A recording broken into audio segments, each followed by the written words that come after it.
शहर के सबसे पुराने और भीड़ भाड़ वाले इलाके के पीछे नाले के किनारे बसी हुई झुग्गियों की एक कतार थी।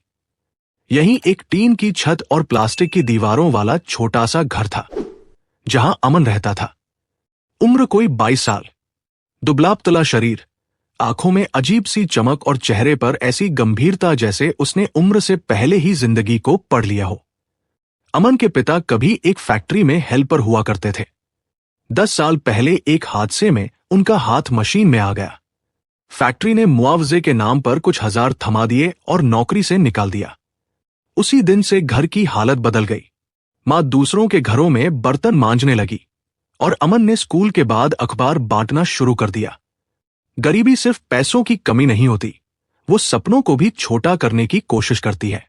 लेकिन अमन उन लोगों में से नहीं था जो हालात के सामने चुप बैठ जाए। उसे बचपन से चीजें समझने का शौक था। टूटा हुआ पंखा, खराब रेडियो, बंद मोबाइल, जो भी हाथ लगता वो खोल कर देखता। कई बार मां डांटती, अमन, ये कबाड़ क्यों उठा लाया? वो मुस्कुराकर कहता, अम्मा, कबाड़ नहीं है, सीखने की किताब है। स्कूल में अमन औसत छात्र था, लेकिन गणित और विज्ञान में उसके जवाब अक्सर सबसे अलग होते। शिक्षक भी हैरान रह जाते कि झुग्गी में रहने वाला ये लड़का इतनी गहरी बातें कैसे समझ लेता है। 12वीं के बाद कॉलेज में एडमिशन का सपना अधूरा रह गया। फीस भरने के पैसे नहीं थे। मजबूरी में उसने एक प्राइवेट कंपनी में डाटा एंट्री ऑपरेटर की नौकरी पकड़ ली। तनख्वाह थी बस इतनी कि घर का खर्च चल सके। कंपनी का नाम बड़ा था, बिल्डिंग चमचमाती, लेकिन अमन की कुर्सी सबसे कोने में थी। उसकी नौकरी थी आंखें झुकाकर कंप्यूटर पर नंबर भरते रहना, सवाल न पूछना, सुझाव न देना। पर अमन सवाल पूछे बिना रह नहीं सकता था। वो देखता कि कैसे बड़े बड़े मैनेजर मीटिंग में आते, अंग्रेजी में भारी शब्द बोलते और फिर वही पुरानी गलतियां दोहराई जाती। खासकर एक 100 करोड़ का इंफ्रास्ट्रक्चर प्रोजेक्ट जो पिछले 2 साल से अटका पड़ा था। प्रोजेक्ट का नाम था सिटी लिंक फेज 3। सरकारी और प्राइवेट पार्टनरशिप में चल रहा यह प्रोजेक्ट लागत से कहीं ज्यादा खर्च कर चुका था। फिर भी काम आधा भी पूरा नहीं हुआ था। अमन को हैरानी होती, इतने पैसे, इतनी टेक्नोलॉजी, फिर भी प्रोजेक्ट क्यों नहीं चल रहा? लंच ब्रेक में जब बाकी कर्मचारी गपशप करते, अमन प्रोजेक्ट की फाइलें पढ़ता। उसे किसी ने मना नहीं किया था, क्योंकि किसी को लगा ही नहीं कि एक डाटा एंट्री वाला कुछ समझ पाएगा। धीरे धीरे अमन को पैटर्न दिखने लगे। गलत प्लानिंग, सप्लाई में देरी, जिम्मेदारी का बंटवारा ठीक न होना, और सबसे बड़ी बात, कोई जमीनी सच्चाई सुनना ही नहीं चाहता था। एक दिन साइट से आय रिपोर्ट पढ़ते हुए अमन बुदबुदाया, अगर ये बदल दिया जाए तो आधा खर्च बच सकता है। उसने कागज पर कुछ गणनाएं की। नतीजा चौंकाने वाला था। अगर मटेरियल सप्लाई का रूट बदला जाए और काम के फेज उल्टे क्रम में किए जाए तो न सिर्फ समय बचेगा बल्कि करोड़ों की बचत हो सकती है। पर सवाल यह था, एक गरीब लड़का जिसकी पहचान सिर्फ एक कर्मचारी आईडी थी, अपनी बात सुनेगा कौन? उसी रात झुग्गी में बिजली चली गई।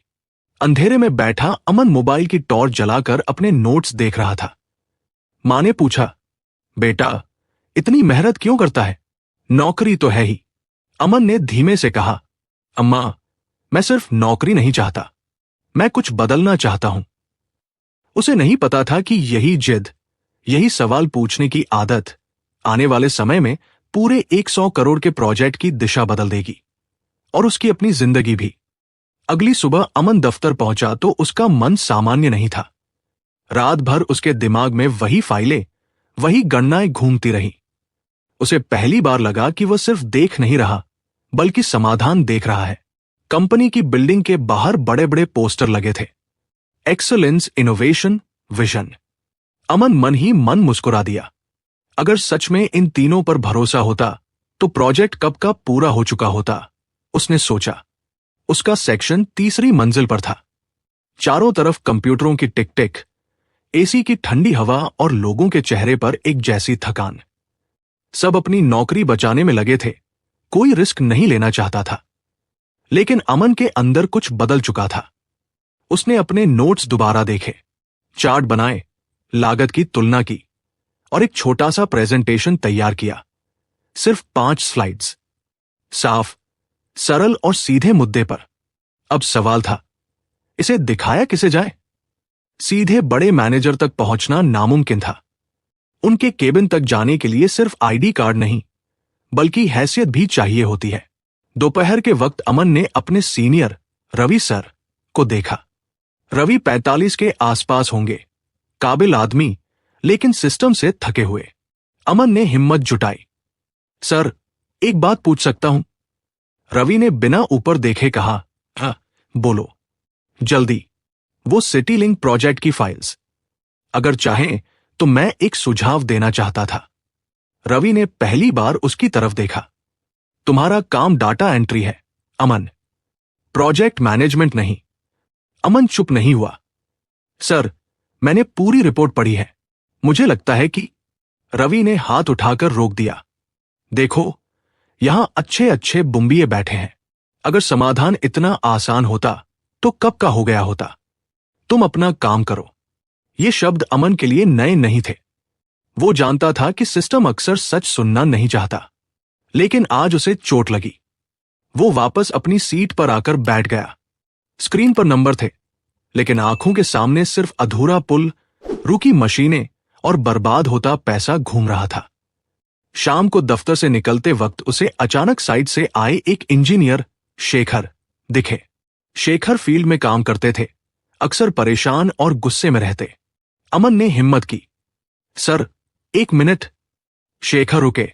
हाँ, आप सिटी लिंक साइट पर काम करते हैं ना? हाँ, और क्या? आवाज में थकान साफ थी। सर, अगर मटेरियल सप्लाई का रूट बदला जाए और सेक्शन सी से काम शुरू किया जाए तो मशीनों का वेटिंग टाइम कम हो सकता है। शेखर चौंक गए। ये बात तुम्हें किसने बताई? किसी ने नहीं, सर, मैंने रिपोर्ट से समझा। शेखर ने उसे ऊपर से नीचे तक देखा। तुम कौन हो? Data entry.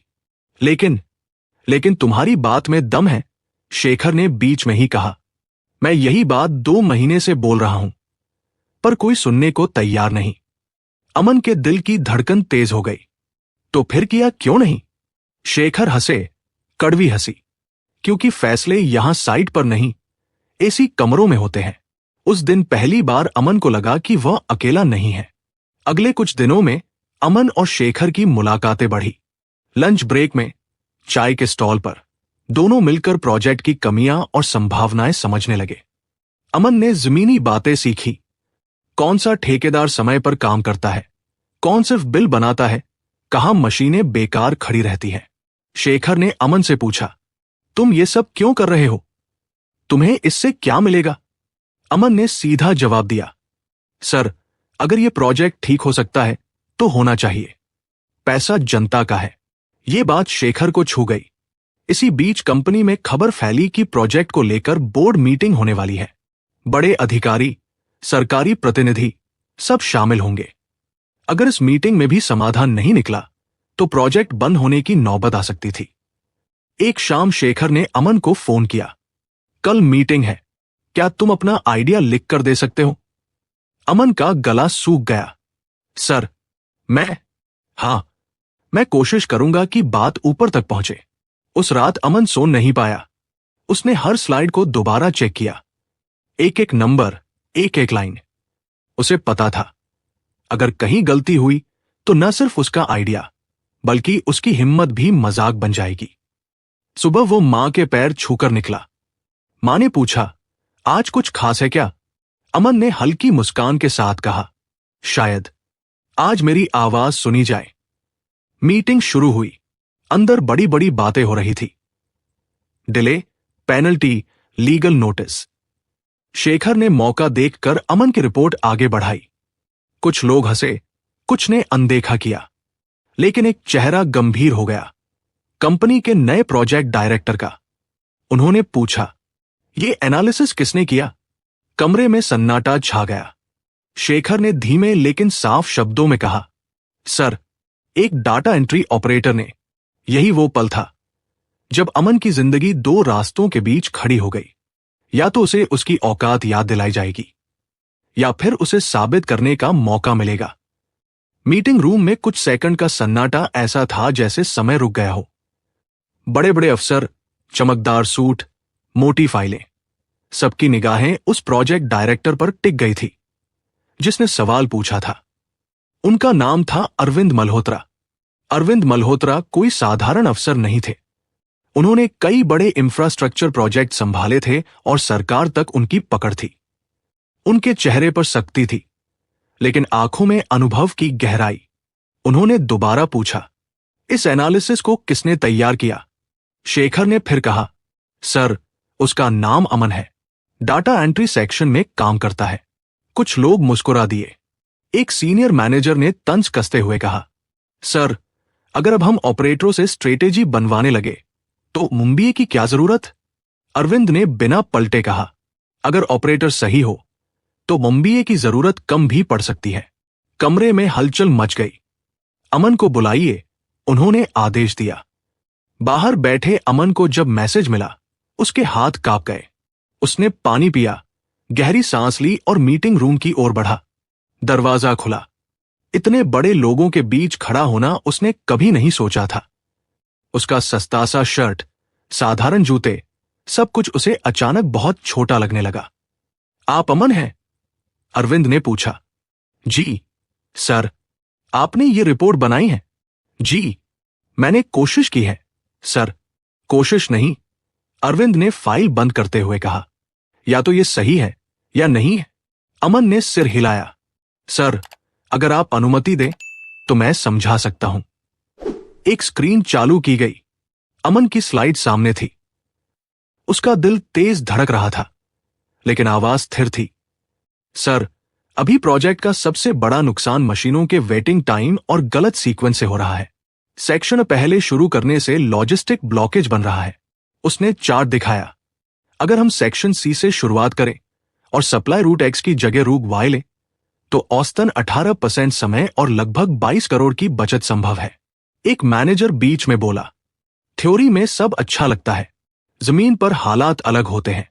अमन ने पहली बार सीधे जवाब दिया, सर, जमीन के हालात मैंने फील्ड इंजीनियर से समझे हैं। यह सिर्फ फाइल का डेटा नहीं है। शेखर ने सिर हिलाया। अरविंद ध्यान से सुनते रहे। उन्होंने सवाल पर सवाल किए। अगर ठेकेदार माने नहीं तो? अगर मौसम ने साथ नहीं दिया? अगर सरकारी मंजूरी में देरी हुई? अमन ने हर सवाल का जवाब दिया। कहीं ईमानदारी से माना कि रिस्क है, कहीं समाधान बताया। आखिर में अरविंद ने कुर्सी से पीछे टिकते हुए कहा, ठीक है। कमरे में सब चौंक गए। हम इस प्लान को पायलट बेसिस पर लागू करेंगे। 2 हफ्ते, अगर सुधार दिखा तो आगे बढ़ाएंगे। एक सीनियर मैनेजर ने विरोध किया। सर, जिम्मेदारी कौन लेगा? अरविंद ने शांति से कहा, मैं। फिर उन्होंने अमन की ओर देखा। और तुम? अमन की सांस अटक गई। सर, तुम साइट पर शेखर के साथ रहोगे, हर दिन रिपोर्ट दोगे। ये सुनकर कुछ लोग नाराज हुए, कुछ चुप रहे। मीटिंग खत्म हुई। बाहर निकलते वक्त शेखर ने अमन के कंधे पर हाथ रखा। लड़के, अब असली खेल शुरू हुआ है। साइट पर अमन की पहली सुबह आसान नहीं थी। मजदूर उसे शक की नजर से देखते, ठेकेदार उसे हल्के में लेते। अरे, ये बच्चा क्या सिखाएगा? कोई बोला। लेकिन अमन चुपचाप काम में लगा रहा। उसने मशीनों का टाइम नोट किया, ट्रकों की एंट्रीज देखी, देरी के कारण लिखे। पहले हफ्ते के अंत में नतीजे आने लगे। मशीनें कम रुकी, मटेरियल समय पर पहुंचा, खर्च का ग्राफ नीचे आया। दूसरे हफ्ते में फर्क साफ दिखने लगा। अरविंद को रिपोर्ट भेजी गई। उन्होंने खुद साइट का दौरा किया। यह बदलाव किसने किया? उन्होंने पूछा। शेखर ने कहा, सर, अमन के प्लान के हिसाब से। अरविंद ने साइट को देखा। चलती मशीनें, काम में लगे लोग। अच्छा काम, उन्होंने कहा। लेकिन असली परीक्षा अभी बाकी थी। कंपनी के अंदर विरोध बढ़ने लगा। कुछ लोगों को डर था कि अगर अमन सफल हो गया तो उनकी कुर्सियां हिल जाएंगी। एक शाम अमन को बुलाया गया। तुम अपनी सीमा भूल रहे हो, किसी ने चेतावनी दी। अमन ने पहली बार साफ कहा, मैं सीमा नहीं भूल रहा सर, मैं काम कर रहा हूं। ये शब्द उसकी जिंदगी की सबसे बड़ी हिम्मत थे, क्योंकि अब सवाल सिर्फ प्रोजेक्ट का नहीं था। अब सवाल था क्या एक गरीब लड़का सिस्टम को बदल सकता है? साइट पर बदलाव साफ दिखने लगे थे, लेकिन दफ्तर के अंदर माहौल और ज्यादा भारी हो गया था। जैसे जैसे प्रोजेक्ट की रफ्तार बढ़ी, वैसे वैसे कुछ लोगों की बेचैनी भी। अमन को यह समझने में देर नहीं लगी कि सफलता से ज्यादा खतरनाक चीज होती है किसी की नाकामी उजागर कर देना। अब तक जो मैनेजर सालों से मीटिंग में बहाने देते आए थे, उनकी बातें सवालों के घेरे में आ गई थी। फाइलें खुलने लगी, पुराने फैसलों पर उंगलियां उठने लगी। एक दिन अमन को एचआर से कॉल आया, आपको कल सुबह डायरेक्टर फ्लोर पर रिपोर्ट करना है। उसका दिल बैठ गया। कुछ गलत हो गया क्या? उसने शेखर से पूछा। शेखर ने गंभीर होकर कहा, गलत नहीं, खतरनाक सही करने लगे हो तुम। अगली सुबह अमन उस फ्लोर पर पहुंचा जहां जाना उसके लिए पहले कभी मुमकिन नहीं था। दीवारों पर महंगे पेंटिंग्स, मोटे कालीन और कांच के केबिन। उसे एक मीटिंग रूम में बैठाया गया। कुछ देर बाद 3 लोग आए, एक सीनियर मैनेजर, एचआर हेड और लीगल एडवाइजर। सीधे सवाल शुरू हुए, आपने किस अनुमति से साइट पर बदलाव किए? आपका रोल क्या है? अगर नुकसान होता तो जिम्मेदारी कौन लेता? अमन ने संयम रखा, सर, सारे बदलाव प्रोजेक्ट डायरेक्टर की अनुमति से हुए हैं और हर फैसला डेटा और फील्ड रिपोर्ट पर आधारित था। लीगल एडवाइजर ने कहा, आप अपनी औकात से बाहर जा रहे हैं। ये शब्द अमन को चुभ गए। पहली बार उसने बिना झुके जवाब दिया, सर, औकात मेरी तनख्वाह तय कर सकती है, मेरी सोच नहीं। कमरे में सन्नाटा छा गया। उसी वक्त दरवाजा खुला। अरविंद मल्होत्रा अंदर आए। ये मीटिंग मेरी जानकारी में क्यों नहीं थी? उन्होंने पूछा। कोई जवाब नहीं दे पाया। अरविंद ने अमन की तरफ देखा, तुम बाहर इंतजार करो। अंदर क्या हुआ अमन को नहीं पता, लेकिन जब अरविंद बाहर आए, उनके चेहरे पर वही शांत शक्ति थी। डरो मत, उन्होंने कहा, तुम्हारा काम सही है और जब काम सही हो तो आवाज ऊंची नहीं करनी पड़ती। उसी दिन शाम को बोर्ड की तरफ से आधिकारिक मेल आया। पायलट मॉडल को पूरे प्रोजेक्ट में लागू करने की मंजूरी। खर्च में अब तक 38 करोड़ की बचत दर्ज की जा चुकी थी। मीडिया में हलचल मचने लगी। 100 करोड़ का अटका प्रोजेक्ट पटरी पर। नया मैनेजमेंट मॉडल, लेकिन अमन का नाम कहीं नहीं था। वो जानता था, सिस्टम पहले रिजल्ट दिखाता है, चेहरे बाद में। साइट पर अब उसकी जिम्मेदारी बढ़ गई। मजदूर उसकी बात सुनने लगे थे। ठेकेदार अब उसे नजरअंदाज नहीं कर सकते थे। एक शाम एक बूढ़ा मजदूर बोला, बाबू, पहले यहां रोज गाली मिलती थी, अब काम मिलता है। अमन चुप रहा, लेकिन उसकी आंखें नम हो गई। उधर घर की हालत अब भी वही थी। मां अब भी बर्तन मांजती थी। झुग्गी वही थी। मां ने एक दिन कहा, तू इतना बड़ा काम करता है, फिर भी हम यहीं क्यों हैं? अमन ने कहा, अम्मा, अभी रास्ता अधूरा है। उसी रात उसे पता चला कि कुछ लोग उसे हटाने की कोशिश कर रहे हैं। उस पर आरोप लगाया जा रहा था कि उसने कुछ ठेकेदारों को फायदा पहुंचाया। शेखर ने चेतावनी दी, अब खेल साफ नहीं रहा। अमन के सामने 2 रास्ते थे, पीछे हट जाए या सबूतों के साथ सामने खड़ा हो। उसने दूसरा रास्ता चुना।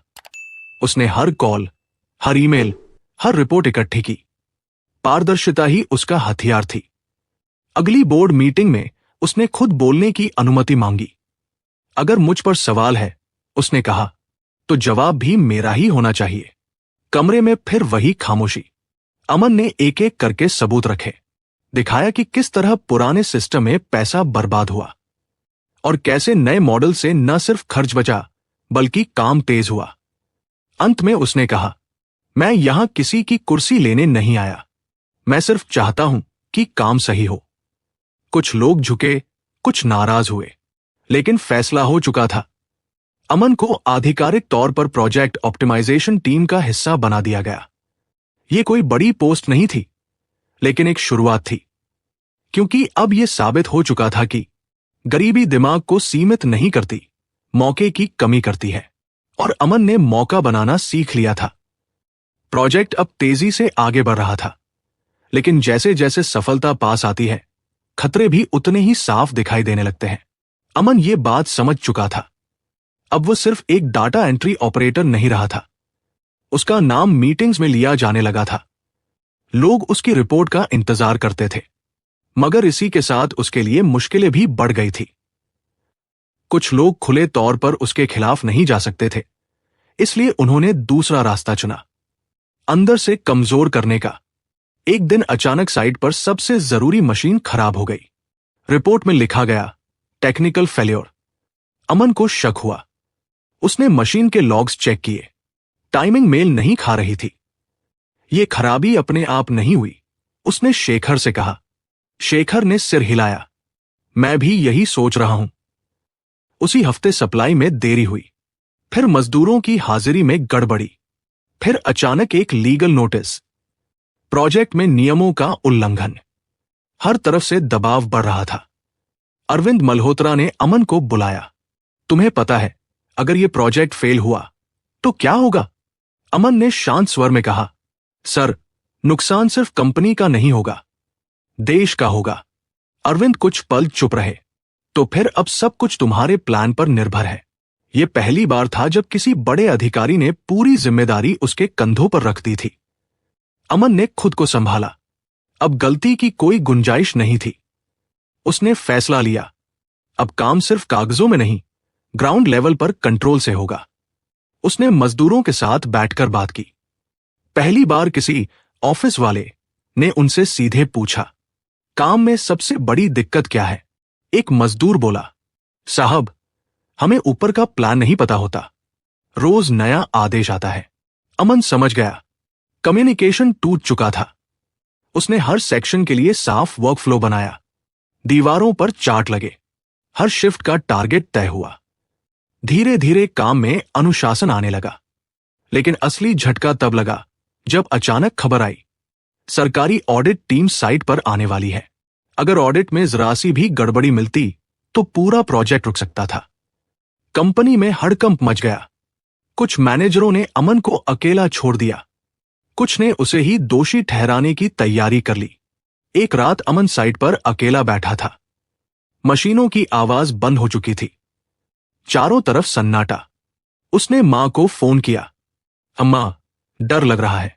मां ने बस इतना कहा, सच के साथ खड़ा आदमी कभी अकेला नहीं होता। अगले दिन ऑडिट शुरू हुआ। हर बिल, हर रसीद, हर टाइमशीट की जांच हुई। अमन खुद हर सवाल का जवाब दे रहा था। एक ऑडिटर ने पूछा, आपकी पोस्ट क्या है?